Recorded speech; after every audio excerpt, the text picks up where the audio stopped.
Insuria, perfecto. ¿Qué más? Ya, puede haber fiebre, se va a una tiroiditis, fiebre, dolor, que es de las fosas ilíacas, perdón, las fosas renales. Entonces, el subjetivo, ¿qué será? ¿Se refiere a dolor? Disuria, ¿sí? O como refiere el paciente, doctor, doctora, tengo dolor al orinar. ¿Tiene alguna otra alteración dentro de los segmentarios? No. Entonces, por el estado general, pulmón cardiovascular conservado, corazón cardíaco musculares, abdomen será distendido, plano, examen físico segmentario descriptivo. ¿Listo? En análisis, cuando tenga alguna dificultad muy independiente del cuadro clínico, viene, el paciente fue agresivo, no trajo la medicación, pueden aumentar lo que es la referencia, ¿no? Paciente, golpear personal médico, agresivo, o familiar, no trae la medicación, pero dentro de ese segmento, tenemos pacientes agresivos, ¿listo? Algunos les han coqueteado hasta con cuchillo, con pistola, y eso todavía lo tenemos dentro del hospital. Ya amor y paz con sus pacientes, ¿no? Eso vayan practicando, por favor, en SOA. Ese es un ejemplo mismo. Dentro de lo que es ese examen de SOA, si hubiera algo que ustedes tengan que desglosar dentro de lo básico, aumenta. En este caso, por ejemplo, le hemos hecho mención a lo que es el tórax posterior, pero si ustedes hallaran una úlcera lesión, dentro de ese ordenamiento, entonces colocan, ¿no? Tórax, región posterior, úlcera de 20 centímetros, con secreción, sin secreción, dolorosa, o si que han encontrado algún cuello, entonces lateral izquierdo, ganglio móvil, doloroso, 2x3, tipo fluctuante, ya van ampliando esto de acuerdo a lo que vayan encontrando. Estas básicas que sí tienen que ir, hay cosas que se le van a agregar. Entonces vamos a hablar, por ejemplo, de un traumatizado, entonces sí o sí el nivel del estado de conciencia es importante, ¿no? Bien, jóvenes, vamos a entrar al tema de la hipertensión arterial, que es un tema bastante frecuente en nuestro medio. La hipertensión arterial es de fácil diagnóstico, ¿no?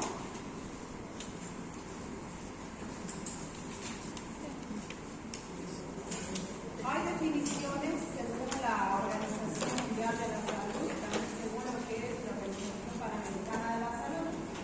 Para considerar una hipertensión arterial, necesitamos hablar de que la presión arterial está aumentada. ¿Y desde qué valor está aumentada? Ahora necesitamos reconocer cuál es el valor normal. En relación a la tensión arterial, los valores tanto de sistólica y diastólica que manejamos es de 120-80. Entonces ya hablamos de hipertensión arterial arriba de 140, ¿no? El 90. 140 para la sistólica y para la diastólica de 90. Según estas dos organizaciones. Puede variar, pero estas dos organizaciones son las que nos rigen a nivel internacional. Puede haber hipotensión por debajo de los valores normales que acabo de mencionar. Bien, las tomas de lo que es la presión arterial, no necesitamos mucho aparato, necesitamos el tensiómetro y el estetoscopio y hacer las medidas continuas. Les dice 3 durante 2 semanas o 2 durante tiempos continuos de acuerdo a un tiempo específico. En relación a la toma, puede ser variable, no quiere decir, y eso es lo que dicen los pacientes, no, mi presión es normal, me tomaron ayer. Claro, eso fue ayer. En horas puede haber una varianza de acuerdo a la situación, de acuerdo a la causa que la esté ocasionando. Con estos tensiómetros digitales, en relación a lo de mercurio, hay que tener mucho cuidado, ¿listo? Porque puede variarle de acuerdo a la carga que tiene de batería. Hay algunos que vienen con carga automática de la corriente. Entonces, cuando menos esté la batería, en relación a la presión arterial, le llega a sensar menos, entonces puede distorsionarse, ¿listo? O por el uso ya excesivo, también ha pasado. Entonces, lo más real que nos da en relación a la toma de presión arterial es el de mercurio, ¿ya? De mercurio. Estos son de apoyo, pero más que eso no. Factores de riesgo. Siempre hay factores desencadenantes, factores de riesgo. Relativo a los factores de riesgo, ocupa uno de los primeros lugares el tabaquismo. Nosotros no somos un país de tabaqueros, pero sí somos un país que está queriendo igualarse a la de México. Tenemos bastante obesidad y sobrecarga y se está considerando, y se ha considerado ya de muchos años por ustedes, una enfermedad endémica no transmisible, ¿no? No porque yo tenga obesidad, mi hija va a tener obesidad, no es transmisible, ¿no? Sino que es un factor desencadenante. Sedentarismo. El COVID nos ha dejado bastante sedentarios, bastante individuales, no salimos ya mucho, estamos mayormente los jóvenes no tienen muchas áreas de distracción, ¿no? Tenemos que activar políticas de salud que haga que esto se modifique. Por ahora estamos en sedentarismo.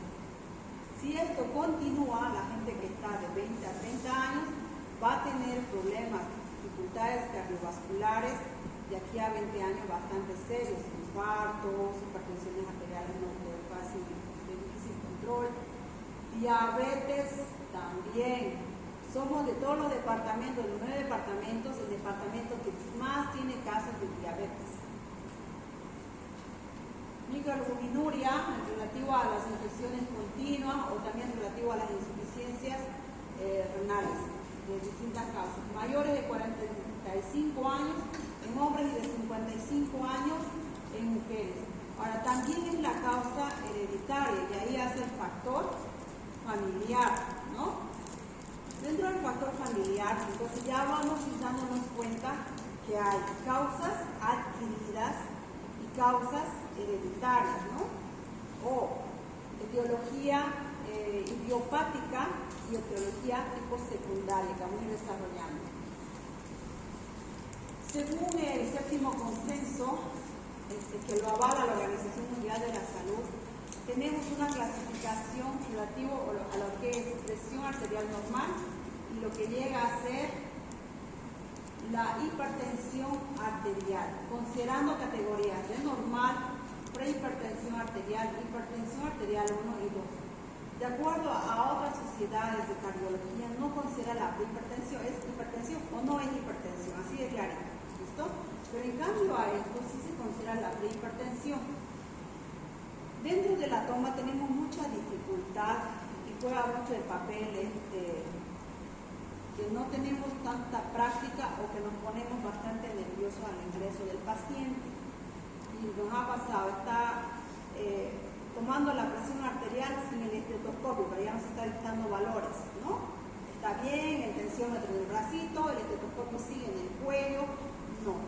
Cuando tengan que tomar, pareciera que no tiene gran importancia, pero todos los signos vitales tienen la mayor y gran importancia por el hecho de que de ahí parte el hecho de que nosotros tengamos que hacer diagnóstico. Entonces, una presión arterial bien tomada ya va modificándonos el diagnóstico y nos va apuntando a los tratamientos más específicos. Bien, entonces lo normal, 120-80, prehipertensión arterial, fíjense, de 120 a 139, hipertensión de estadio tipo 1 arriba de 140, hipertensión estadio arriba de 160. Normal, 120-80, prehipertensión arriba de 120, estadio 1 arriba de 140 y el estadio tipo 2 arriba de 160. Bien, también hay la gente que toma los signos vitales virtuales. Eso es cierto. Bien.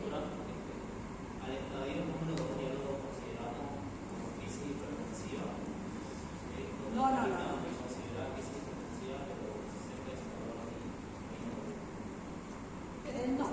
Crisis hipertensiva, lo vamos a hablar más adelante, pero es en relación a 180 y otras escuelas que dicen arriba de 220, ¿no?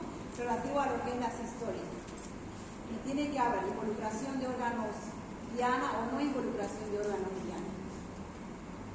Dentro de lo que es la etiología, entonces, hay dos grandes grupos, las que nunca se sabe la causa, no se logra determinar la causa, que son las idiopáticas, que estas ocupan un 90%, secundarias 5 a 10%.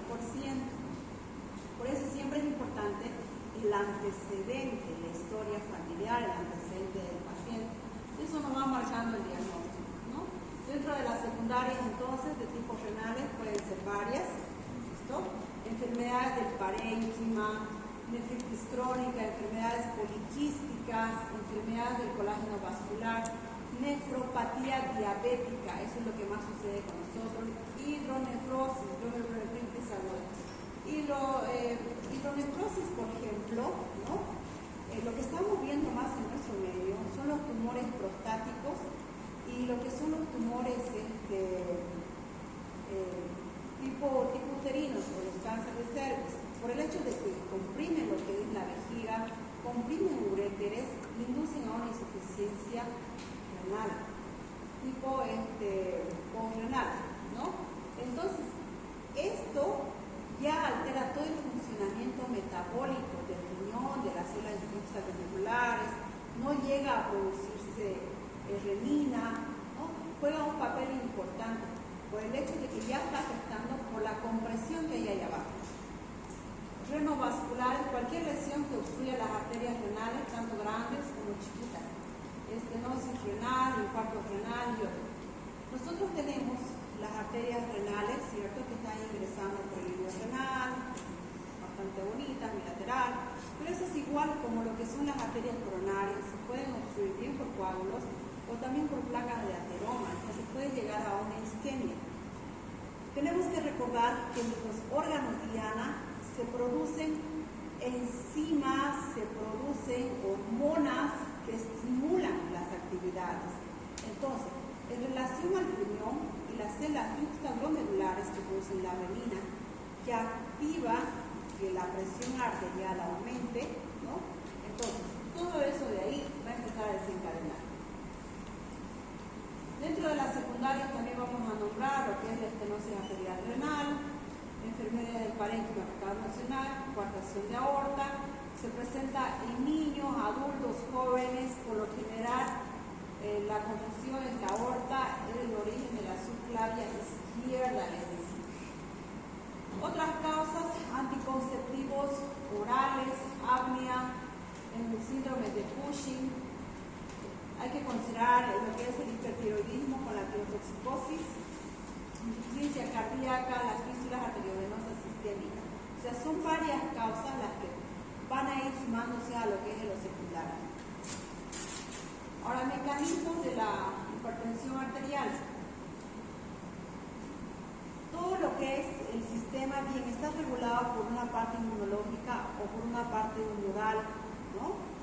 También va a jugar un papel importante en lo que son el hecho de los mecanismos que va a empezar a activarse para regular o de manera de compensación. Entonces ahí el volumen intravascular, sistema nervioso autónomo, sistema renina-angiotensina-aldosterona y mecanismos vasculares.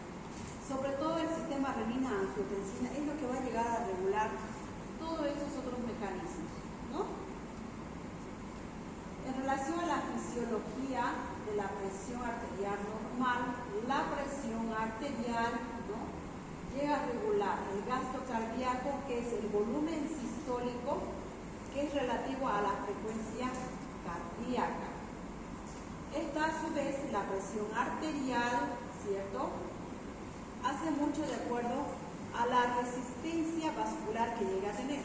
Si es un vaso que se dilata, una complacencia bastante elevada, entonces a mayor dilatación, ¿cierto?, mayor resistencia de la pared vascular, o sea, va a haber el hecho de que la presión arterial se llegue a regular o no llegue a una hipertensión arterial, mayor resistencia, o sea, mayor dureza de las paredes, hace que haya una vasoconstricción, ¿no? No es lo mismo que sea un canal estrecho de desagüe, ¿cierto?, chiquito, para que pase todo lo que es las lluvias del segundo anillo que va por las canaletas, a que tenga un canal abierto. Entonces, cuando es un canal abierto, fíjense que es grande, ahí estaríamos hablando de las paredes vasculares que se amplían, que se dilatan para poder dar curso a lo que es el torrente sanguíneo. Entonces, no tuviera esa resistencia de la pared, no estuviera chocando, no estuviera haciendo esfuerzo. A menos calibre vascular, mayor presión por la resistencia de la pared que llega a tener. Entonces, la presión arterial está regulada por lo que es el gasto cardíaco y la resistencia periférica. Bien. La autorregulación de la tensión arterial, ¿en qué se basa? Y es ahí donde se llega a alterar. El riñoncito, cuando la tensión arterial o la presión arterial está baja, entonces, como manera de compensación, tiene que hacer que suba, bueno, que aumente, pero no siempre llega a los valores normales. Y bien, dependiendo cuál es la causa, o ya tiene una hipertensión establecida, entonces esto se va a subir bien hasta un valor de una hipertensión arterial moderada o severa, o tal vez desencadene una crisis o una emergencia hipertensiva. En el riñón, en las células juxtaglomerulares, se llega a producir la renina, ¿sí? La renina. Si hubiera una insuficiencia renal, independiente de la causa, sea renal, terrenal, postrenal, cualquiera que fuera la causa, la renina entonces va a empezar a alterarse, va a empezar a producir, ¿no?, mayor presión arterial. Por eso, los pacientes con insuficiencias renales sí o sí llegan a tener hipertensión arterial a causa de esto, por la alteración de las células juxtaglomerulares. La renina, ¿qué es lo que va a hacer? Va a activar al angiotensinógeno. ¿Dónde se encuentra el angiotensinógeno? Hígado, perfecto. Y luego va a ir al torrente sanguíneo, ¿sí? En el torrente sanguíneo está como angiotensinógeno. Entonces, en las células, en las paredes endoteliales del pulmón y en otros órganos en escasa cantidad se llega a producir la enzima convertidora de angiotensinógeno. Cosa que este angiotensinógeno 1, o con el angiotensinógeno, se va a fraccionar en el 1, en el angiotensinógeno 1 y en el angiotensinógeno 2. ¿Y el 2 qué es lo que hace? A modo de compensación, va a estimular la glándula suprarrenal y la glándula pituitaria, haciendo o produciendo o induciendo a dos hormonas que se llaman hormonas antidiuréticas para que pueda rescatar sodio y líquido. Y de esa manera, cuando el sodio está demasiado elevado, hay una hipertensión arterial. Dentro de lo que es el angiotensinógeno 2, entonces, fíjense que al azúcar renal va a ser que produzca aldosterona, ¿ya? Aquí nos faltaría lo que llegaría a ser en relación al estímulo que da la glándula pituitaria para que produzca la vasopresina. Estas ambas van a hacer que se reabsorba agua y sodio y por ende hay un aumento del volumen sanguíneo. La presión arterial o la tensión arterial aumenta, ¿ya? Fíjense que hemos hablado de órganos diana, tanto de lo que es el riñón, hígado, pulmones. Si hubiera alguna falla en cualquiera de estos órganos, también empieza a alterarse, porque cada órgano está produciendo una enzima, está produciendo una hormona, ¿no?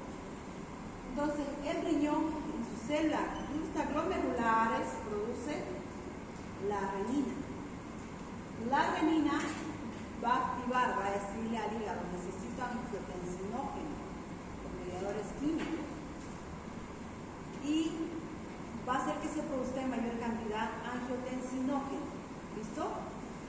Y del riñón, del pulmoncito, de las células endoteliales, va a llegar a salir lo que es la enzima convertidora de angiotensinógeno. Y esta la va a fraccionar, la va a partir en dos, y tal cual. Y la 2 es la que nos sirve para rescatar líquido y sodio, que hace que la presión arterial aumente. Las lesiones de los órganos, ¿no? Y va involucrándose. Cuando hay una hipertensión arterial, hay una resistencia de de los vasos, sobre todo periféricos. Entonces, todos nuestros órganos a nivel periférico pueden hacer una isquemia, ¿no? Y las isquemias, ¿cómo se las va a traducir? A nivel del ojo, como una retinopatía hipertensiva, hay vasoespasmo, hemorragias, exudado, papiledema, también puede haber trombosis venosa, porque hay una ectasia, ¿no? Las paredes vasculares se han llegado a disminuir, a cerrarse. La circulación ha llegado a enlentecerse. Entonces, aquí ya es importante que nosotros tengamos manejos multidisciplinarios. Los pacientes, por ejemplo, con hipertensión arterial, cuando ya están entrando en una crisis, le va a decir, veo borroso, ¿no? Y le toma la presión arterial ya de 140, 160, 180. Ahora, bien, necesitamos, por eso dice, no es tratar la presión arterial como tal solita, es necesario ver la causa que le está ocasionando. En este caso no nos vamos a ir directamente a tratar el ojo, ¿no? Y que la presión arterial siga desencadenando todo. Por eso es importante, y ahí es donde nosotros nos basamos, de tomar y de hacer cosas básicas. Lo damos por hecho, por más especialistas que seamos, por más médicos buenísimo, lo básico es lo básico. Donde vaya a China, donde vaya, ¿listo? Es lo mismo. Los mismos libros de acá lo van a encontrar por allá, así de sencillo. Como experiencia, he sido tratada como cefalea de los 1000 tipos, por migraña, unilateral, desencadenante, y he llegado hasta la 4ª línea de analgesia. Así de sencillo. Pero, ¿qué fue? Fue mi presión arterial. Ahí alguien dijo, bueno, ¿sabes qué, doctorita? Y fue mi jefe, en realidad, cuando yo hacía la especialidad. A ver, creo que es la presión, está con congestión ocular. ¿Ha disminuido la agudeza visual? Sí, por supuesto. ¿Se siente cansada? Sí, por supuesto, me siento cansada. ¿Se le echa la piel? Sí, claro que sí. Yo asumiendo que todo era por el cansancio, pero no. 5 a 4 años creo que hace un mes. Simplemente fue con una tabletita de losartán, mi presión arterial se reguló, mi vista mejoró, mi cansancio disminuyó, mi frecuencia cardíaca se estableció. Fíjense que lo básico es importante, ¿listo? Entonces no vayan a pasar por alto estas cosas. Y ahora, bueno, que de hipertensión. El sistema nervioso central. ¿Qué es lo que puede ocasionar en el sistema nervioso central? Puede pasar accidentes cerebrovasculares, tanto hemorrágicos como también de tipo isquémicos, enfermedades vasculares, los accidentes vasculares. O también pueden ver los AIT, que son los transitorios, ¿no? En esto, por ejemplo, no llega suficiente sangre a la cabecita, ¿no? No ha llegado a irrigarse los tejidos cerebrales. Bien puede ser bilateral, mayormente son unilaterales, y la traducción lo vamos a tener en la parte de la motricidad, con una hemiparesia, ¿no? Derecha o izquierda. Entonces, fíjense que se va desencadenando poco a poco. La presión arterial llega a romper, a fraccionar, a desprender, a roturar lo que son las placas de ateroma, si es que tuviera. Si es que tuviera mitocromo o fuera formadores de trombo, lo mismo. Entonces, la circulación que está a bastante presión, ¿sí? Puede hacer que obstruya esos vasos principales. Entonces, hay afinidad por órganos como el ojito, el sistema nervioso central, en relación a las arterias periféricas. Pueden clavarse esto en cualquiera de las arterias. O también en el riñón.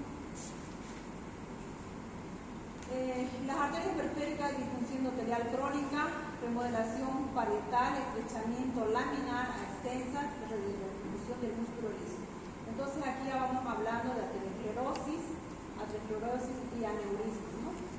Los aneurismas son dilataciones vasculares que por la presión, ¿cierto?, puede haber ruptura, y eso ya son con pronóstico ominoso.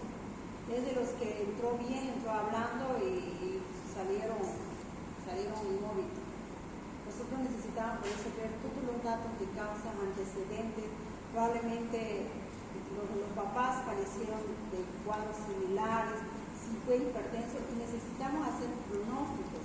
Si este paciente, por ejemplo, le llega, ¿no?, con una hemiparesia y tenemos presiones arteriales elevadas, pues ya vamos haciendo un pronóstico.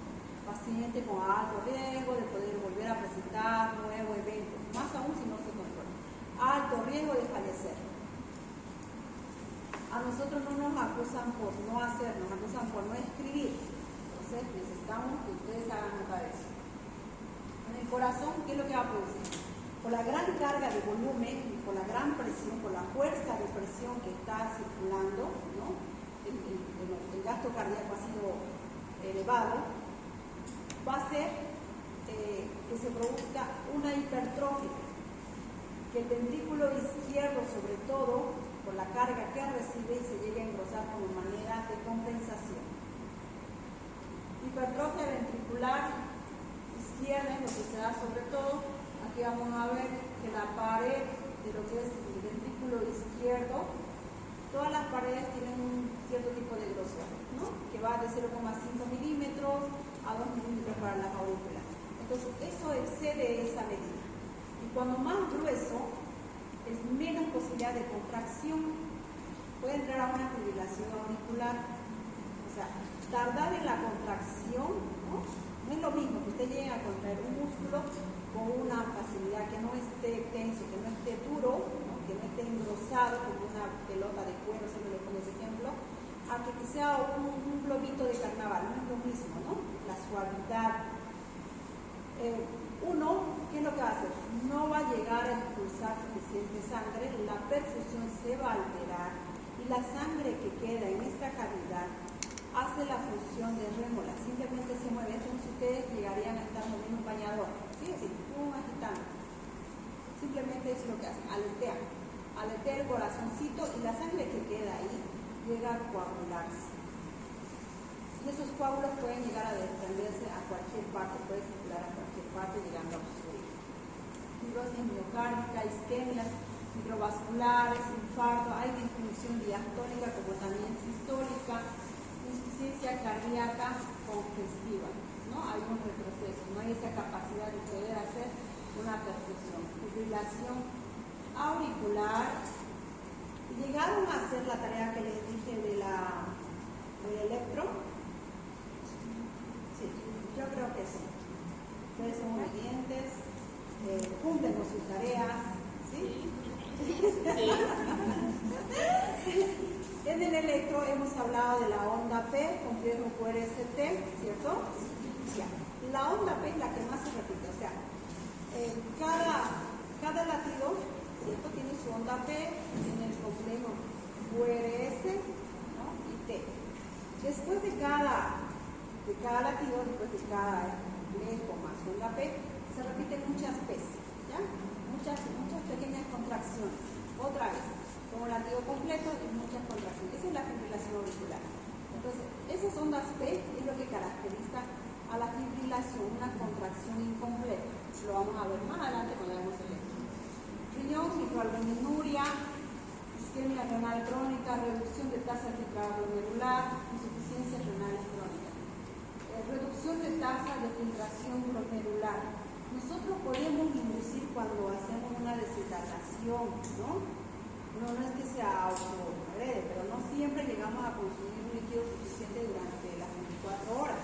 Entonces, empezamos a orinar menos, ¿sí? El corazoncito, haciendo que esa carga que tenemos internamente va a empezar a entrar a una mayor frecuencia cardíaca. También el riñón va a hacer que el líquido no se pierda, se rescate. Por eso es que la angiotensina y la vasopresina van a retener líquido, para que la persona tenga una presión arterial normal, pero con poco líquido. Pero si eso excede, bien, es una hipotensión o una hipertensión. Crisis hipertensiva, vamos a hablar de emergencia y urgencia hipertensiva. ¿Cuáles son las diferencias? Tenemos distintos valores para poder considerar ambas. Hay distintas escuelas, las que nos manejamos mayormente con la OMS, que es el rescate de otras escuelas europeas. Aquí les habla para lo que es la parte sistólica 180, ya para la diastólica mayor a 120. Clasificación, emergencia y urgencia. ¿Cuándo hablamos de emergencia y cuándo hablamos de urgencia? Emergencia, hay un daño agudo a órgano blanco. ¿Cuáles son los órganos blancos? Corazón, ¿qué más? Cerebro, riñón, pulmón.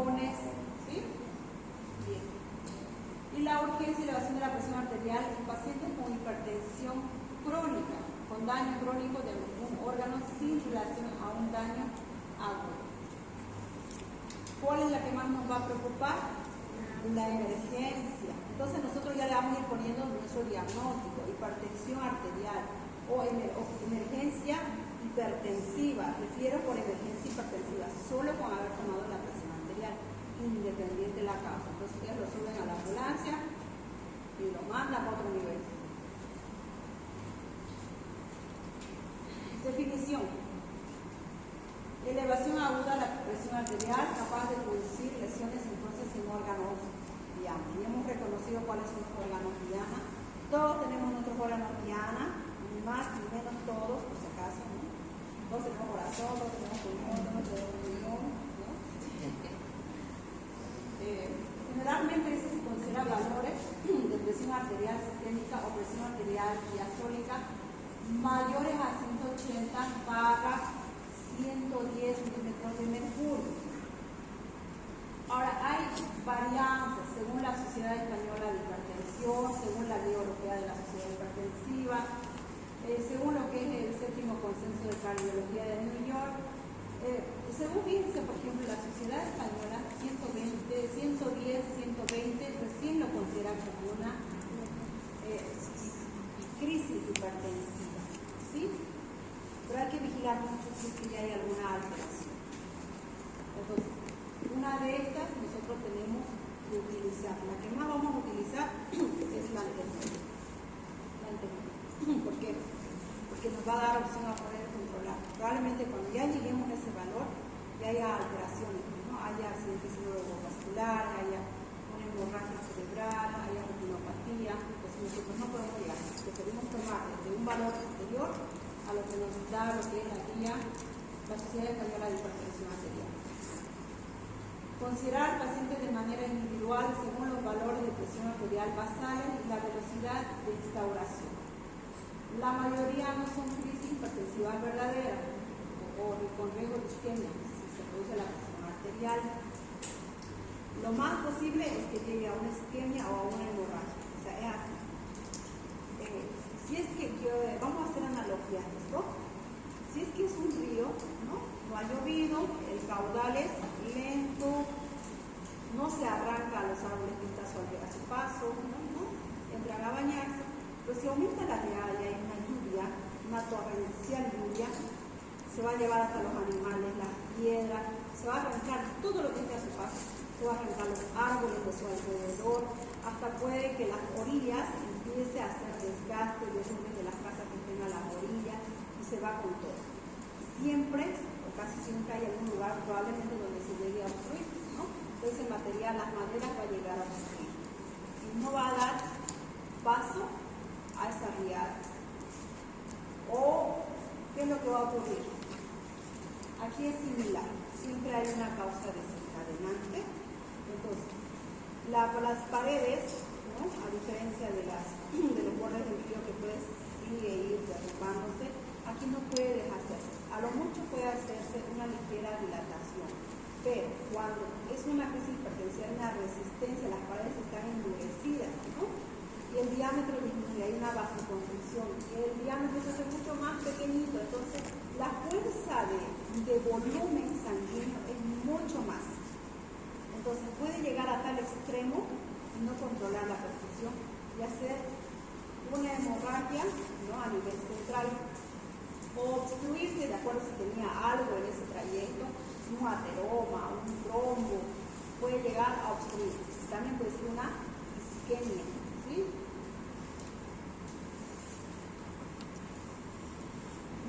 Urgencia hipertensiva, ¿cuáles son los órganos que dañan más? Puede inducir a una encefalopatía hipertensiva, por ende puede llegar a una muerte cerebral, hemorragia intracraneal, enfermedad isquémica cardíaca, puede producir un infarto agudo del miocardio, una angina inestable, ¿no? Por esa resistencia pueda que un ateroma de extremidad inferior haya circulado y haya llegado a un vasito pequeño del corazón. Sabemos que toda la sangre va circulando hacia el corazón, hacia el pulmón. Eclampsia, espera la eclampsia. Infarto cerebral, emergencias hipertensivas, cefaleas graves, ansiedad, apnea y epistaxis.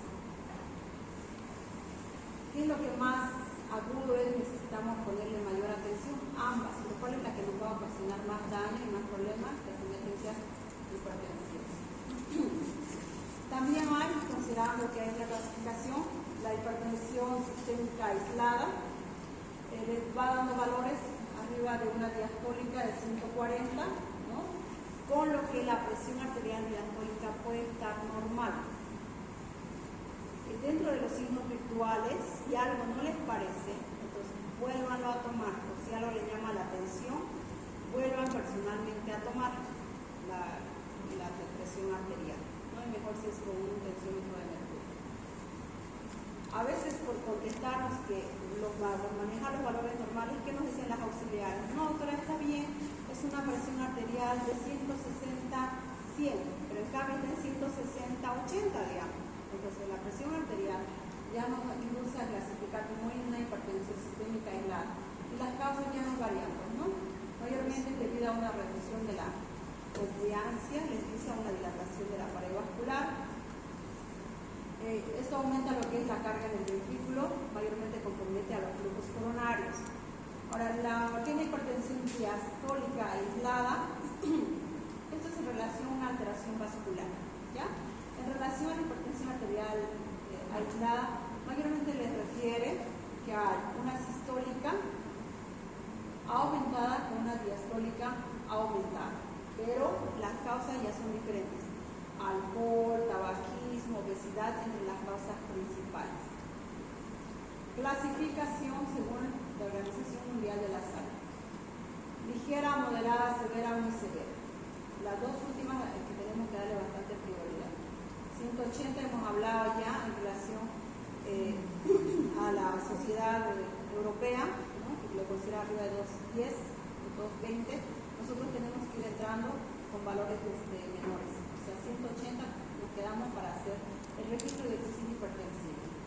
Ligera, arriba de 140, mayormente les dice la sistólica es la que nos marca, pero siempre en lo que vamos a ir escuchando son dos valores, ¿listo? Bien, pareciera que pese a ser básico, todos sabemos, pero no es así. Cuando pongamos el tensiómetro, la cabecita o la campana tiene que estar por debajo de lo que es el mango de la presión arterial en las zonas arteriales. El primer sonido corresponde, de acuerdo al relojcito, a la sistólica. Luego va bajando el relojcito, ¿cierto? La manillita. El segundo sonido intenso, entonces, corresponde a la diastólica. Y eso nos da los intervalos de la presión arterial. Y para diferenciar sistólica y diastólica, para que se aprenda más rápido, entonces ligera, vamos a considerar arriba de 140, moderada, arriba de 160, severa, arriba de 180, muy severa, mayor a 110. Y automáticamente, entonces, si yo estoy diciendo moderada, que es arriba de 160, y la severa arriba de 180, entonces seguramente va a ser entre 160 a 170, ¿no? Y 180 ya corresponde a lo que continúa. Según lo que son el séptimo consenso de cardiología New York, les dice, la clasificación para mayores de 18 años es casi similar, pero considerando la primera placa que habíamos visto ya, presión considera lo que es la prehipertensión arterial, ¿ya? Ya considera arriba de 120, 139, y hay una presión, hay una hipertensión arterial. O sea, hay riesgo de que pueda ir a una hipertensión arterial. En esta, por ejemplo, fíjense, la ligera directamente considera arriba de 140. Prehipertensión estamos 120, y mucha gente está con 125 como si fuera normal. Ya tenemos que ponerle un ojito ahí porque va a desarrollar. No precisa tratamiento, la prehipertensión no precisa tratamiento farmacológico, excepto si existe insuficiencia cardíaca, renal o diabetes. Somos un departamento de diabéticos, sí, pues no. Clínica. Mayormente es asintomática, es silente, ¿no? A un inicio. Puede haber daño de órganos sin síntomas. Ahora, los síntomas más comunes que se llega a presentar: cefalea, y lo tratamos como cefalea, podemos tratarlo por años, no solo es mi experiencia, hay muchas experiencias que han sido tratadas solo como cefalea. migradoleal compuesto, simtriquina, todas las drogas de analgesia para cefalea. Mareos, ¿no? Vértigo y mareo son diferentes por si acaso, ¿ya? Mareo es cuando yo me paro y siento que me voy a caer. Vértigo es cuando yo estoy parada, ¿no? Y siento que todas las cosas giran. Son dos cosas diferentes y tratamientos diferentes. Sensación de inestabilidad, trastornos visuales, criptasis, hemorragias conjuntivales, puede llegar a ver. Es silenciosa y a veces inespecífica, como la única forma de poder diagnosticar, apuntando a estas posible clínica, más lo que es la toma de presión arterial. Diagnóstico. 3 determinaciones de tensión arterial o presión arterial separadas entre sí, al menos en una semana, en periodo máximo de 2 meses. ¿Listo? Una sola no puede llegar a tomarse como diagnóstico, excepto que esté demasiado acelerada y haya antecedentes. Pero una persona que está más o menos sin estudios, consideramos tiempo. No es lo mismo la presión arterial de la mañana, de la tarde o de la noche, o la presión arterial de una persona que está en el trabajo, estresado, con una persona que está con la misma persona y está en la casa, está en reposo. Las presiones pueden variar. Por eso les dice, separadas, no tiene que ser siempre en la misma hora, porque pueda que coincida con el mismo evento, pues no, pueda que coincida con el mismo evento. Toma de presión arterial. ¿Qué cosas nos puede hacer? ¿Qué cosas nos puede hacer variar? Tabaco, comidas, por ejemplo, sobre todo con bastante cloruro de sodio, que es la sal. En nuestro medio tenemos todo cuñapé, salado, empanada de queso es salado, el soncito es salado, los charques son salados, ¿qué más? La salsa tiene bastante sal, ketchup, mostaza, tiene bastante sal, y a veces ni siquiera ellos utilizan sal para poder razonar. Distensión vesical, una persona a las 3 de la mañana con su próstata, con su hipertrofia prostática, retención urinaria, viene por dolor, va a tener presión arterial, porque el dolor de la compresión lo está molestando. Eso no quiere decir que sea hipertenso, ¿listo? Vamos a ponerle una sondita vesical y luego volvemos a controlar la presión arterial. No de inicio que le vamos a dar la medicación, más aún si es que no tiene antecedentes. Entonces, primero cubrimos, ¿no?, la causa, atendemos la causa posible y a la media hora volvemos a controlar. Y ahí recién podemos considerar si lo vamos a medicar o no. Dolor también. Dolor de muela, dolor de fractura, dolores infinitos. Los dolores oncológicos son muy intensos. Llegamos a fentanil, morfinas de goteo, llegamos a hacer inducción de sueño paliativo, que se le dice, ¿no?, a causa del dolor. También hay crisis hipertensiva. Siempre por eso es importante tratar también la causa. Examen físico de 30 minutos antes, brazo con ropa ajustada o mala posición. En relación a la posición de la toma de la presión arterial, le dice que el brazo, la extremidad esté extendida a lo que es la altura del corazón, pero no siempre lo hacemos porque llega el paciente, está echado y necesitamos tomar la presión sin hospitales, está todo choqueado, necesitamos pasarlo a la camilla, o está sentado con el brazo, ¿no? No hay dónde poder apoyar. Entonces, la mejor postura que ustedes se puedan dar, excelente. Arritmias cardíacas. Ahora, el fenómeno de la bata blanca, sí es cierto. ¿Tiene algún miedo?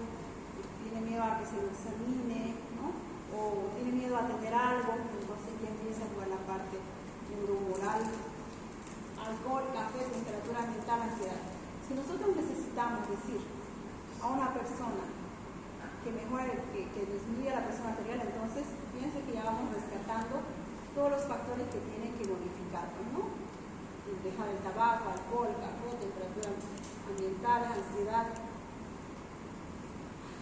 Requisitos: tiene que tomarse en un ambiente tranquilo, reposo previo mínimo a 5 minutos, que no siempre lo tenemos, manguito adecuado en posición correcta, no se olviden de ponerse el estetoscopio. Ha pasado, va a pasar y va a seguir pasando. Verifiquen. ya de médicos, que la persona que les esté colaborando, si el estudiante, que esté con todos los aparatos dispuestos, que no los tome virtual, si les llama algo la atención, tómenlo ustedes personalmente. Y mejor, hasta que fíjense que hasta los valores juegan en estos casos. ¿Qué tan honesto es el estudiante? ¿Qué tan honesto es en dar los datos? ¿No? ¿Toma signos virtuales o no? O sea, ¿da datos correctos o no? ¿Reporta lo que es o no lo revisa? Juega bastante un factor importante para que ustedes lleguen a hacer un diagnóstico. O sea, que nada de virtual. Cada vez no toma virtual, toma real. ¿Ya? Correcta posición.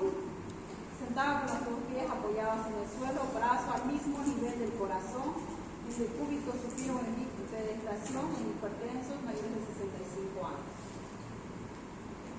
Tratamiento no farmacológico, entonces, referente a los factores de riesgo, vamos a hablar de reducción del peso corporal. Probablemente esté con 3 antihipertensivos, esté en un ambiente estresado, probablemente le quitamos el estrés, ¿no? Que se vaya el esposo, el primer hijo, y vamos viendo, ¿no? Vamos controlando. Si después el primer hijo ya purificó, entonces vamos con el segundo hijo.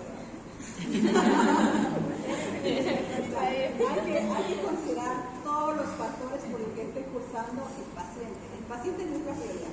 Cuando ya otro familiar sea nuestro paciente, ya, pues no, nuestra prioridad ya cambia. Restricción de sal. Entonces, reducir la cantidad de sal tiene que ser de forma gradual. No se le puede exigir a un paciente que ha vivido con una cultura de más de 65 años, ¿no?, hacer un cambio brusco. No lo va a hacer, no se va a adaptar. Nosotros somos de una cultura de comidas bastante desarrollada, múltiple. Tenemos comidas por todos lados. Entonces, la comida para nosotros juega un papel importante en nuestra sociedad. Y la sal sobre todo. Nosotros mayormente no comemos cosas, no saladas, que sea la patata, pero no tenemos sal. Entonces, restricción de sal es importante, que sea como gradual, orientación a llevar una dieta supervisada, reducir las grasas saturadas, aumentar el consumo de frutas y verduras, ejercicio físico, 30 a 45 minutos la mayor parte del día, limitar el consumo de alcohol, suspender el tabaco si este fue el caso de su paciente. Tratamiento, ya estamos en las últimas placas, ya yo sé que ya están cansaditos. Diuréticos diacídicos, esto lo explica bastante bien el doctor Mogorri, que ustedes se recuerdan bien. Más bien que ahora ya no es tanta práctica al vivo, porque antes teníamos que venir con nuestras ratitas de laboratorio, teníamos que ir a cazar estos renacuajos. Cada uno tenía que entrar con su batración.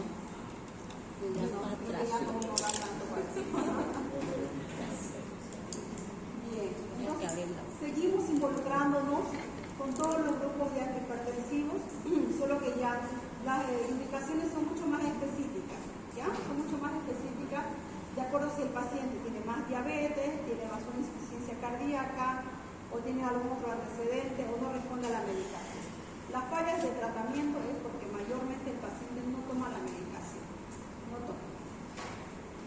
Diuréticos diacídicos, betabloqueadores, calcio antagonistas, inhibidores de la IDECA, antagonistas de los receptores ARA2. En relación a los IDECA, de los antagonistas de los receptores tipo 2 diuréticos, más conocido diurético, furosemida, IDECA, enalapril, ARA2, losartán. Bien, dentro de los diuréticos, entonces, empieza a hacerse una clasificación, los indicadores de potasio o los que funcionan lo que es enlaza INDL. Podemos nombrar entonces la clortalitona, poco usado, la hidroxyapatita, bastante utilizado.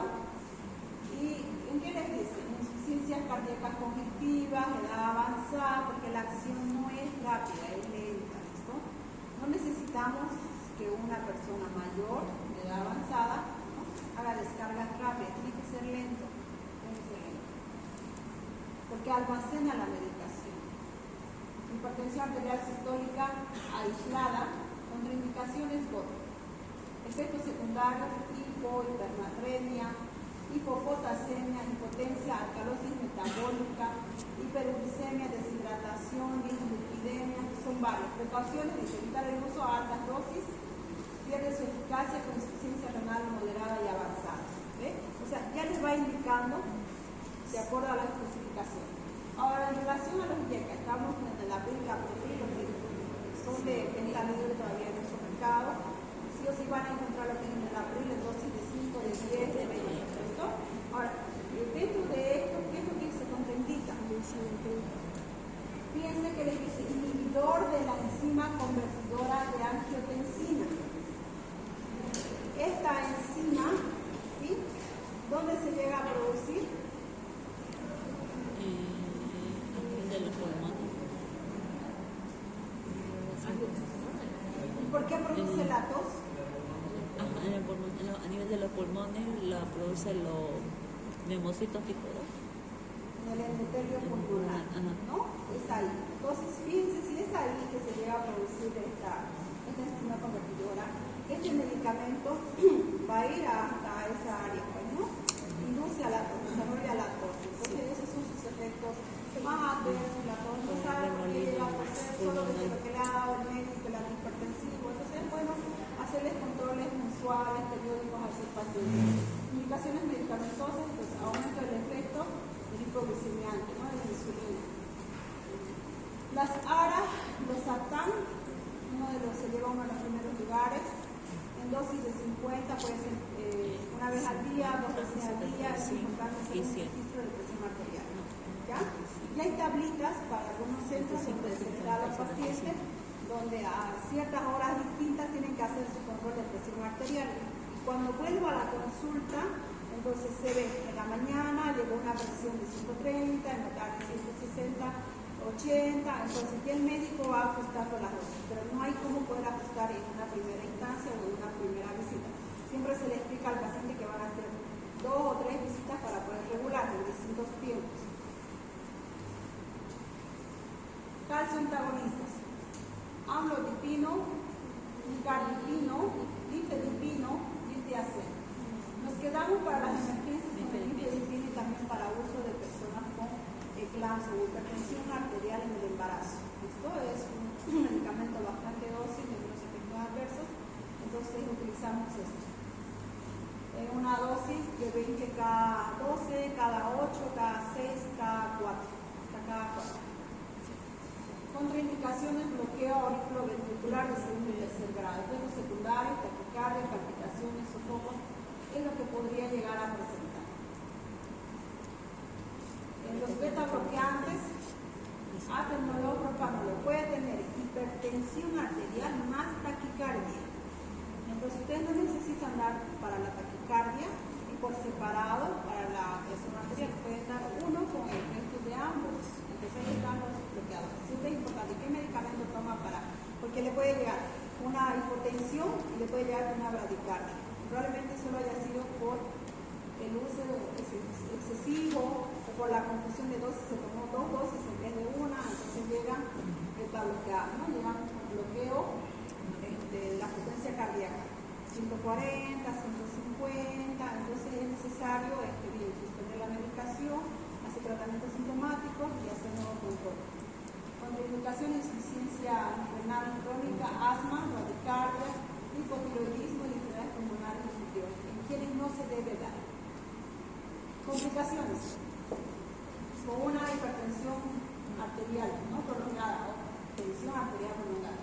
Entonces, los órganos guían, hemos hablado que en el corazón hay cardiopatías isquémicas, insuficiencia cardíaca, hipertrofia del ventrículo izquierdo. Pregunta de examen. Una de las preguntas de examen es relativo a estas complicaciones. En el riñón, nefropatía hipertensiva, cerebro accidente cerebrovascular, ¿no? Accidente cerebrovascular puede ser isquémico o puede ser hemorrágico. Ojo, retinopatía hipertensiva. Bien, ok, jóvenes, entonces con esto cerramos lo que es la clase de hipertensión arterial, ¿ya?